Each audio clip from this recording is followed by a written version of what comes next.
ଯେତେବେଳେ ତାକୁ ମନ ପ୍ରାଣ ଦେଇ ଡାକିଛି ସେ ଭକ୍ତର ଡାକ ଶୁଣିଛି। ଭକ୍ତ ପାଇଁ କେତେବେଳେ ସବରି ଅଇଁଠା ଖାଇଛି ତ ଆଉ କେତେବେଳେ ଦାସିଆ ବାଉରି ହାତରୁ ନଡ଼ିଆ ଗ୍ରହଣ କରି ଭକ୍ତ ଭାବଗ୍ରାହୀ ପାଲଟି ଯାଇଛି। ସେହି ଭକତ ଭାବରେ ବନ୍ଧା କାଳିଆ ଠାକୁର ପାଇଁ ନିତି ଲୋଡ଼ା ହୁଏ ତୁଳସୀ ଦୟାଣା।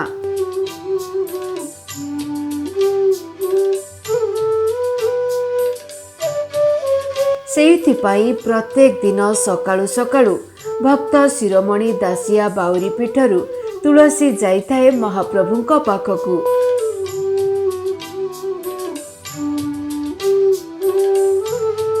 ଘୋଷଯାତ୍ରାରେ ଏଠାରୁ ତୁଳସୀ ଓ ନଡ଼ିଆ ଯିବା ପରେ ଆରମ୍ଭ ହୁଏ ମହାପ୍ରଭୁଙ୍କର ପହଣ୍ଡି ସେବା। ପୁରୀ ଜିଲ୍ଲା ପିପିଲି ନିକଟସ୍ଥ ଏକ ଗ୍ରାମ ହେଉଛି ବାଲିଗାଁ। ଏଠାରେ ରହିଛି ଭକ୍ତ ଶିରୋମଣି ଦାସିଆ ବାଉରି ପୀଠ।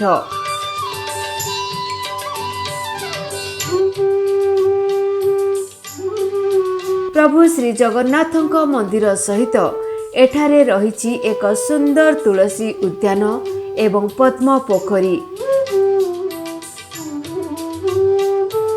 ମୋ ନାଁ କବିନ୍ଦ୍ର ବେହେରା। ଆମ ଘର ହେଉଛି ବାଲିଗାଁ। ଆମର ଦାସିଆ ବାଉରି ପୀଠ।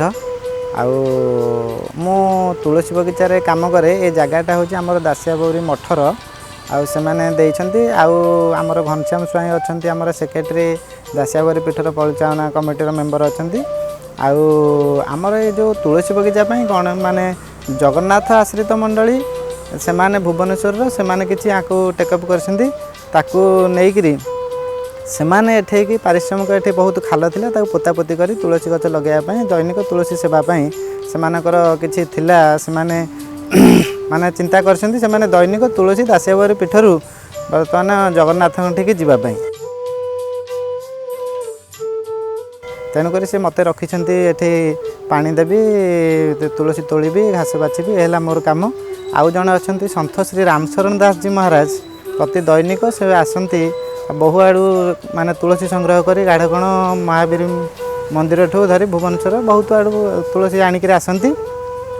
ଆଣିକିରି ସେ ଦୈନିକ ଏଠୁ ତୁଳସୀ ନେଇକରି ପୁରୀ ଯାଆନ୍ତି। ପୁରୀରେ ଦେଇକରି ତାଙ୍କର ସେ ପୁଣି ତାଙ୍କର ସେ ଭୁବନେଶ୍ୱର ସେ ଫେରିଯାଆନ୍ତି। ଆମର ଦୈନିକ ନୀତିଦିନିଆ କାମ ହେଲା ଇଏ ଆଉ। ଦୈନିକ ତୁଳସୀ ସେବା ହେଉଛି ଆମର ନୀତିଦିନିଆ କାମ ଆଉ।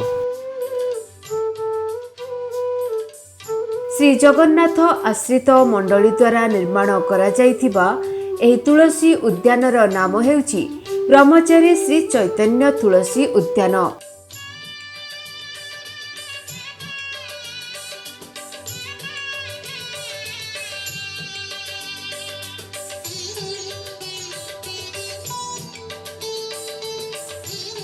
ତୁଳସୀ ଉଦ୍ୟାନର ରକ୍ଷଣାବେକ୍ଷଣ, ପାଣି ଦେବା, ଘାସ ବାଛିବା ଆଦି କାର୍ଯ୍ୟ ପାଇଁ ସ୍ୱତନ୍ତ୍ର ସେବାକାରୀମାନେ ନିଯୁକ୍ତି ହୋଇଥାନ୍ତି। ସନ୍ଥ ଶ୍ରୀ ରାମଚରଣ ଦାସଜୀ ମହାରାଜ ଯିଏକି ତୁଳସୀ ବାବା ନାମରେ ପରିଚିତ, ତାଙ୍କ ଦ୍ୱାରା ଏହି ଉଦ୍ୟାନରୁ ପ୍ରତ୍ୟେକ ଦିନ ଭକ୍ତ ଶିରୋମଣି ଦାସିଆ ପଠାଉଥିବା ତୁଳସୀ, ନଡ଼ିଆ ଓ ପଦ୍ମଫୁଲ ମହାପ୍ରଭୁଙ୍କ ସେବା ନିମନ୍ତେ ଶ୍ରୀମନ୍ଦିରକୁ ପଠାଯାଇଥାଏ।